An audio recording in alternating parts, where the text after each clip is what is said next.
존경하는 가덕도 주민 여러분, 그리고 사랑하는 사단법인 가덕도 발전협의회 회원 여러분, 지난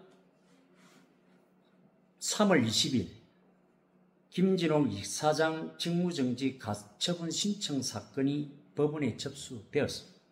그리고 오는 3월 30일 날 첫 신문기일이 정해졌습니다.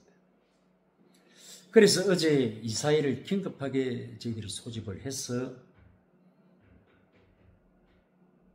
왜 자꾸 이렇게 소송을 제기하고 아무 일도 못하도록 이렇게 하느냐. 김진옥이를 해임시키는 이유가 정당하다면, 그리고 이 법이, 우리의 법이 잘못되었다고 나를 이해만 시켜주신다면 내 이 자리에 내려놓겠다. 그렇게 이야기를 했습니다.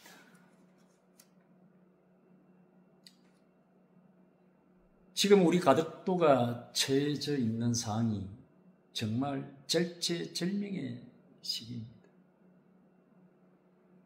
대학 이주대책 부지에 대한 용역과 생계대책 부지에 대한 용역 결과가 최종 보고서가 지난 2월 25일 날 발표가 되었습니다.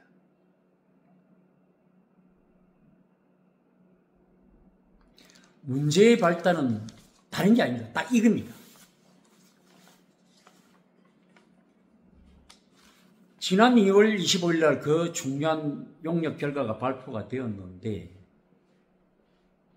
우리 가덕도의 당사자이신 여러분들, 그 내용 알고 계십니까?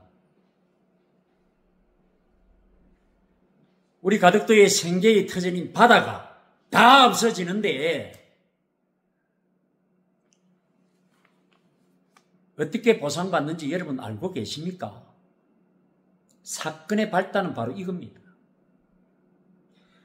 대항의 문제가 아니다. 땅을 뺏기고 집을 뺏기는 것은 대항 주민이라 할지라도 생계 터전인 바다를 내어주는 것은 대항 주민뿐만 아니라 가덕도 전체 주민이다.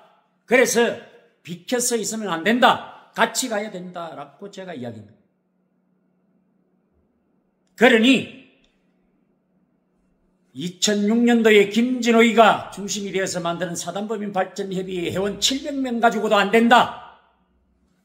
가덕도에 주소를 두고 있는 땅이 뺏기고 집을 뺏기는 모든 당사자들로 구성이 되어야만이 이 엄중한 시기에 이 보상 문제를 슬기롭게 헤쳐나갈 수 있다.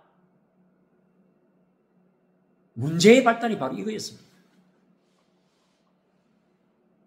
왜 외지인들과 함께 하느냐?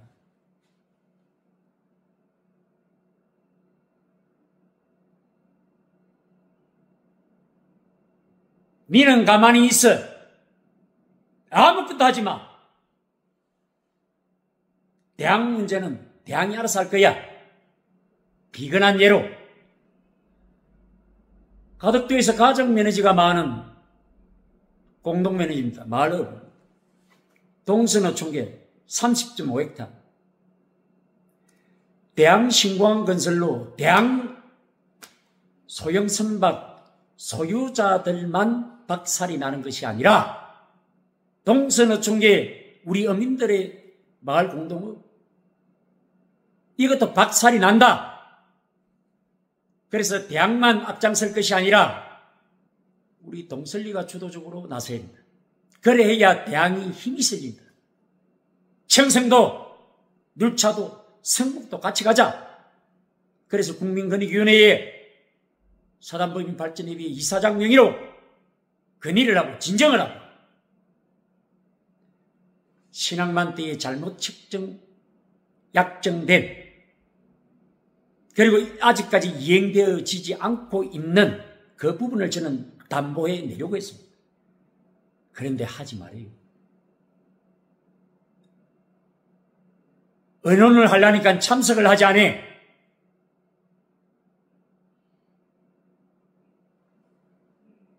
회원 여러분들을 불러서 모으려고 하니 이상한 위임장 받아가지고 김진옥 이사장 해임을 시킨다고 합니다. 성원이 안 돼서 회의가 산회가 됐는데 그 위임장을 가지고 자기들끼리 임시총회 열어서 저를 해임시켜가지고 부산시에 법원에 등록하려니까 그것도 안 돼. 법원 판결도 안 돼. 그래서 다시 제가 이야기를 합니다.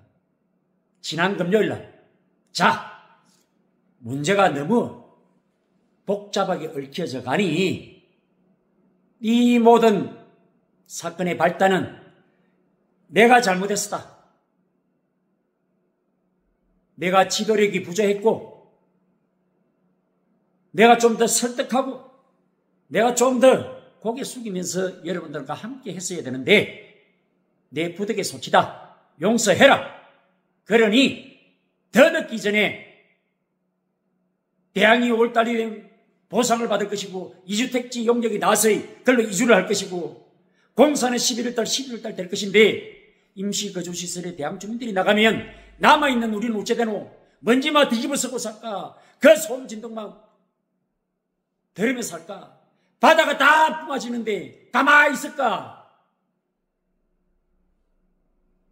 그래, 법 고치자. 제대로 한번 해보자. 그래서 몇몇 지도자들에 의해서 이루어지고 행해지는 것이 아니라 가덕도 당사자인 우리 가덕도 주민 전체와 함께 가야 된다. 거기서 싸움을 하면 진호이가 1등 제일 잘하지 않느냐. 그때 내 나서겠다. 그러려고 나를 뽑은 거 아니냐. 그런데 가만히 있으랍니다. 소송 결과 보고 하자입니다. 그래서 제가 어제 그 이야기를 한 겁니다. 그래서 유튜브 어제 올렸습니다. 아마 여러분들께서 잘 이해가 안 돼가지고 오늘 아침부터 제가 많은 전화를 받았습니다. 도대체 앞뒤 꼬리 다 자르고 이야기하기 무슨 소리인지 모르겠다. 그래 좀 설명을 해달라 해서 오늘 이렇게 긴급하게 촬영을 하게 됐습니다. 여러분이 저를 잘 알지 않습니까? 저는 재물에 대한 욕심도 없는 사람입니다. 이미 20 몇 살 때 정치를 시작했지만 이제 60이 다 됐습니다. 아무 욕심 없습니다. 지금도 이사장직 오늘 사실 내려놓고 싶습니다. 그런데 여태껏 어디서 무엇을 했는지 난 모르겠지만 가덕을 위해서는 어떤 일도 하지 않은 사람이 어촌계 마을 팀장님들 그분들을 대표해서 가덕을 대표해서 여러분들을 대표해서 보상 문제에 관여를 하고 있습니다. 그 사람의 이름은 내가 금명하지 않겠습니까? 그래서 유튜브 내용에 보면 변호사 재혜성이 불러라. 내보다 잘할 수 있다. 잘할 수 있을 것이라고 믿는 그 사람도 불러라. 불러가 나를 좀 설득을 시켜라. 그러면 내가 그만둘게. 왜? 나보다 잘할 수 있다 하니. 그래서 법 같은 거 이런 거 하지 말고 제대로 이 엄중한 시기에 준비해서 가덕도 주민들에게 칭찬은 뭐 받을지언정 욕은 듣지는 않아야 안 되겠느냐. 그런 취지에서 제가 어제 말씀을 드렸는데 또 가만히 있으랍니다. 대의원도 선출해서 4월달부터 또 움직이고 해야 되는데 지금 그러지 못하고 있습니다. 그래서 이 문자와 함께 이 동영상이 가거든 회원 여러분 클릭하시면 어제 이사의 내용을 다 알 수가 있습니다. 그리고 중요한 것은 이사장 직무가 정지가 되면 2016년도 이 정관이 위법해서 김진옥이는 임기가 2년이니 직무가 정지가 되면 어떤 문제가 생기느냐. 바로 10년 전에 SK 부지 문제가 거론이 됩니다. 여러분들 30몇만 원 받으셨지요? 우리 성참 주민들은 1억이 넘는 돈 마을에서 가져가가 배분하셨지요? 그때 여러분 동의했습니까? 저는 동의하지 않았습니다. 그때 누가 집행을 했습니까? 누가 무슨 권한으로 그걸 했습니까? 그거를 부정하는 겁니다. 존경하고 사랑하는 가덕도 주민 여러분, 회원 여러분, 초과 상관을 다 태울 이유가 있습니까? 지금 그럴 때가 아닙니다. 지금부터 준비하면 됩니다. 그리고 3월 30일 날 이사장 직무가 정지가 되든 다시 직무를 개시를 하든 그때 가서 여러분들에게 정말 하고 싶은 말이 있습니다. 그때 다시 인사드릴 테니 오늘 제가 좀 과한 말이 있더라도 이해해 주시고 유튜브 시청하시고 이제는 어느 누구가 도장 찍어두고 위임해두고 하거든 단디 생각해서 하셔야 됩니다. 큰일 납니다. 큰일 납니다, 여러분. 죄송합니다. 고맙습니다.